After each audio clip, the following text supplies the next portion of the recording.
Comment में सही उत्तर देने वाले साधक को मिलेगी एक साधना की पूर्ण निशुल्क सामग्री। चैनल को सब्सक्राइब करें, वीडियो को लाइक एवं शेयर करें।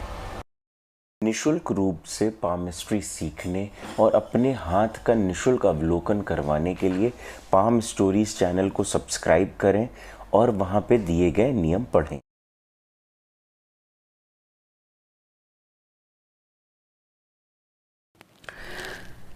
कई अनेक साधकों ने मुझसे बोला कि सर जी, हमने ये 40 दिन का भूत साधना जो है मैंने 2-3 बार किया है अनेक जगह से वीडियो देख के, लेकिन कभी पूरा नहीं होता है।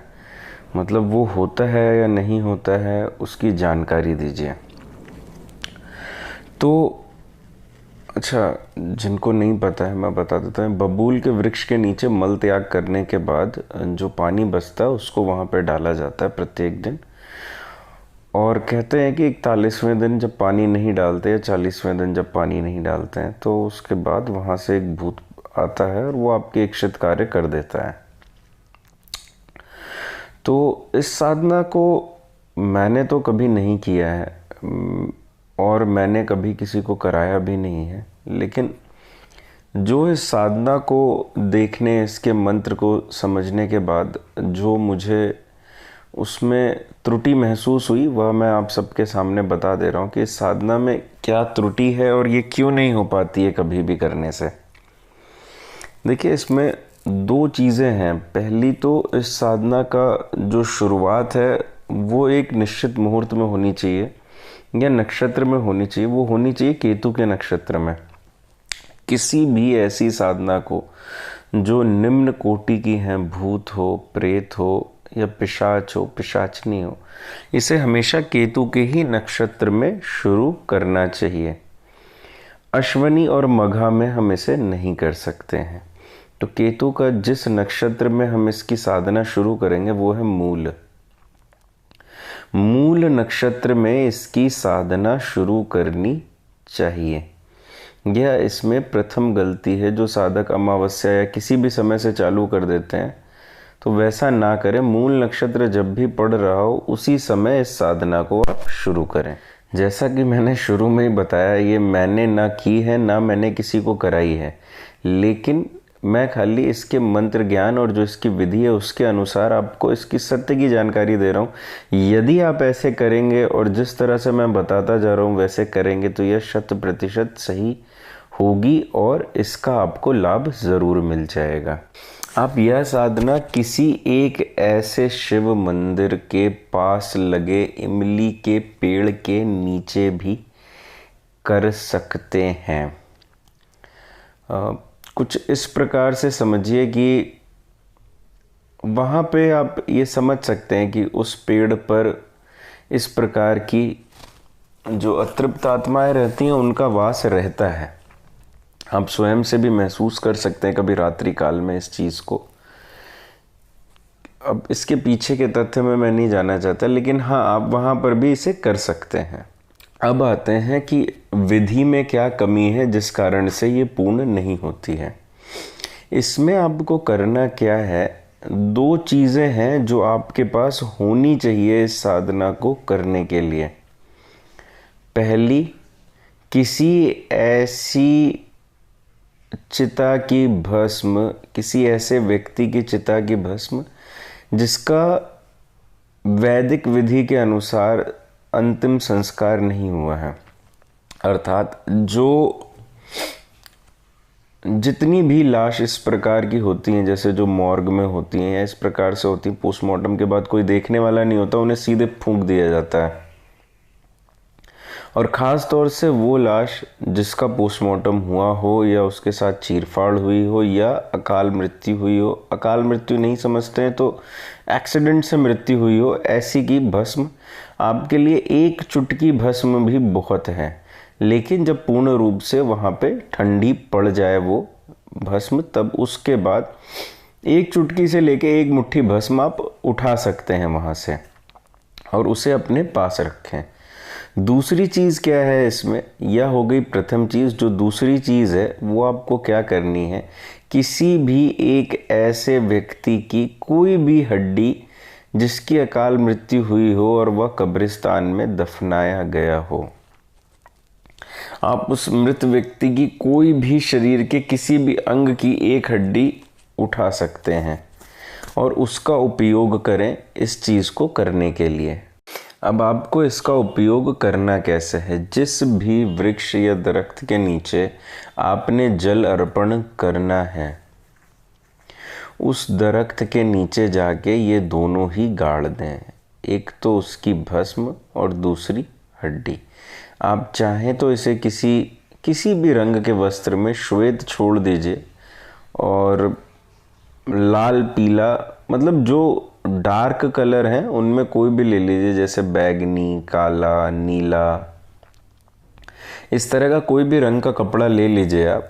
और भूरा हो तो बेहतर है, मतलब अत्यधिक भूरा, उसमें भस्म और वह एक छोटी सी हड्डी रख दीजिए और गड्ढा खोद दीजिए वहाँ पे नीचे और उसे पाट दीजिए बाद में मिट्टी के ऊपर से और उसी पर पानी डालें। ठीक है, मैंने इसके विषय में बताया हुआ है कि प्रेत या भूत बनते कैसे हैं और क्यों बनते हैं। इसका एक वीडियो है मेरे चैनल पे दिया हुआ है, आप वहाँ पे जाके इसे मतलब हर तरीके से समझ सकते हैं, साइंटिफिकली कैसे बनते हैं और क्या होता है शरीर में जिसके कारण से ये प्रेत बनते हैं। और अन्य भी तरीके मैंने बताए हुए हैं कि एक प्रेत योनि में, योनि नहीं कहते हम इसे, उस तरफ ये अतृप्त आत्माएं क्यों विचरण करती हैं, क्यों नहीं ये कोई अन्य शरीर धारण कर लेती हैं, जब आत्मा का कार्य ही यही है सूक्ष्म शरीर का शरीर धारण करना। तो इसके विषय में मैंने बताया हुआ है। अब प्रेत साधना का एक पुराना वीडियो मेरा पड़ा हुआ है, वहाँ पे आप जाकर देख सकते हैं और समझ सकते हैं कि ऐसा क्यों होता है। यह वो दो बातें थीं जो मुझे बताना था आपको कि इस साधना में आपको ये चीज़ रखनी है। इन दोनों चीज़ों को करने से ही आपको सफलता मिलेगी, अन्यथा कितनी भी कोशिश कर लीजिए सफलता नहीं मिलेगी। नक्षत्र का खास ध्यान रखना अत्यंत आवश्यक है कि यदि आप मूल नक्षत्र में शुरू करेंगे तभी इस साधना में आपको सफलता मिलेगी। अन्य भी नक्षत्र होते हैं कि राहु के में भी किया जाता है, लेकिन वो उतना कारगर नहीं है और उसमें अन्य साधनाएं की जाती हैं, किसी भी साधना को नहीं किया जाता है उसमें। लेकिन आप इसे मूल नक्षत्र में शुरू करें, मुझे पूर्ण विश्वास है कि आपको इस चीज़ में सफलता ज़रूर मिलेगी। मंत्र आप सभी को पता ही है, हर जगह दिया हुआ है, आप वहाँ से देखकर समझ सकते हैं, वरना इसका मंत्र मैं लिख देता हूँ, आप वहाँ से भी इसे देख के कर सकते हैं। मंत्र में दोष नहीं है, लेकिन ये है कि विधि और मुहूर्त में दोष है, जिस कारण से ये हो नहीं पाता है। और इसमें आपको किसी भी प्रकार की कोई माला इत्यादि की ज़रूरत नहीं है, आपको सीधे सीधे बस जाके इस मंत्र को पढ़ना है वहाँ पे और जल अर्पण कर देना है। दिशा का ध्यान करने की ज़रूरत नहीं है इसमें कि हमें इस दिशा की तरफ मुख करना है इत्यादि, ऐसा कुछ भी आपको नहीं करना है, इसलिए आप निश्चिंत रह के इसे कर सकते हैं। मंत्र को आप 108 बार से लेके जितना आपके पास समय है, आपको अगर अच्छा लगता है तो आप वहाँ पे बैठ के पढ़ सकते हो, उसके बाद पानी डाल के चले आइए। और यह परीक्षित हो जाएगा, इस चीज़ के लिए मैं पूर्णतः श्योर हूँ कि ये चीज़ हो जाएगी। तो जो भी साधक करना चाहें अपनी इच्छा अनुसार इसे कर सकते हैं। इसमें आपको मुझसे कोई प्रश्न करने की ज़रूरत नहीं है, आपने सीधे यहाँ पे सब कुछ दिया हुआ है, मंत्र इत्यादि सीधे देखें और करें। मुझसे इस विषय में कोई भी व्यक्तिगत प्रश्न ना करें।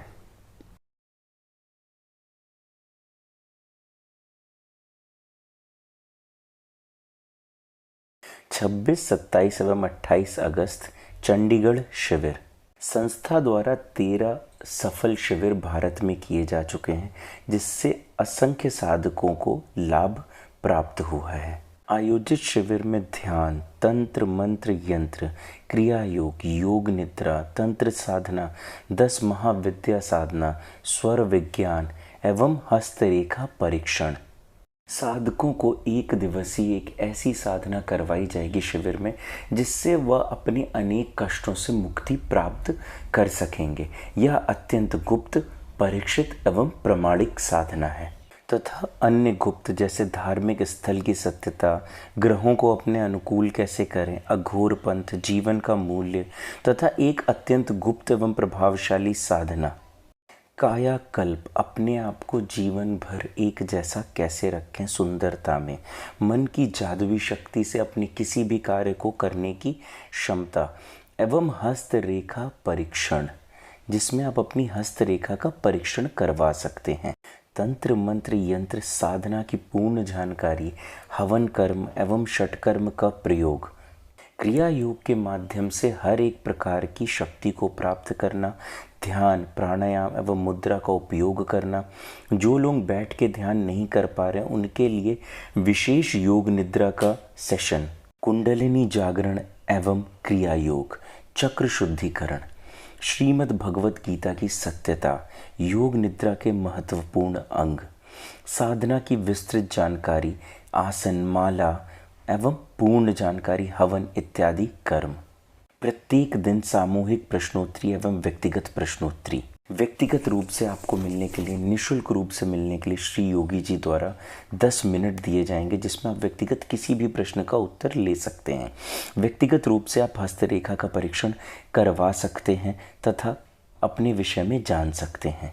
अप्सराओं द्वारा प्रदत्त तंत्र जल की प्राप्ति, अपने शरीर की संपूर्ण नकारात्मकता की दूरी, विशेष ध्यान दीक्षा, पूर्ण रूप से एसी वातावरण, रहने एवं खाने की पूर्ण सुविधा उपलब्ध है। शिविर रजिस्ट्रेशन के लिए कुछ इस प्रकार से शुल्क है जो कि आप स्क्रीन पे अपने देख सकते हैं एवं जो भी साधक शिविर में रजिस्ट्रेशन करवाना चाहते हैं वह संस्था के अकाउंट में धनराशि जमा करके मुझे व्हाट्सएप अथवा टेलीग्राम पर मैसेज कर दें और धनराशि की स्लिप मुझे भेज दें।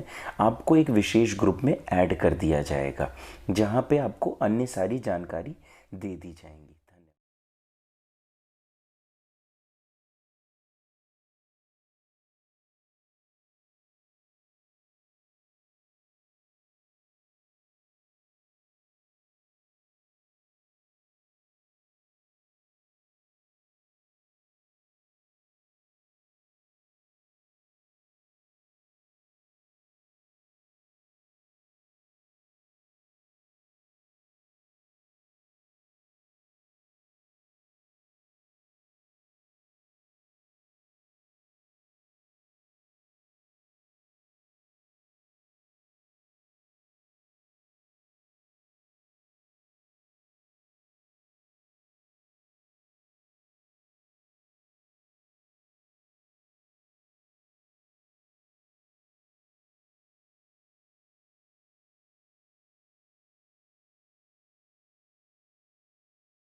ग्रुप को भी ज्वाइन कर सकते हैं, जहां पे आप मुझसे डायरेक्ट संपर्क कर सकते हैं और वहां पे मुझे मैसेज कर सकते हैं। इसका लिंक मैं डिस्क्रिप्शन बॉक्स में दे देता हूं, और किस तरह से ज्वाइन करना है आप ये वीडियो में देख के समझ। टेलीग्राम चैनल को ज्वाइन करने के बाद आप उसमें डिस्क्रिप्शन बॉक्स में जाके डी ऑकल्ट पे क्लिक करके मुझे डायरेक्ट मैसेज कर सकते हैं। कृपया मुझे निःशुल्क सामग्री, दीक्षा, सिद्धि ट्रांसफ़र ऐसी चीज़ों के लिए बिल्कुल मैसेज ना करें। आप कॉल मी फॉर ऐप के थ्रू भी मुझे डायरेक्ट कॉल कर सकते हैं। मेरी आईडी है devanshu@cm4।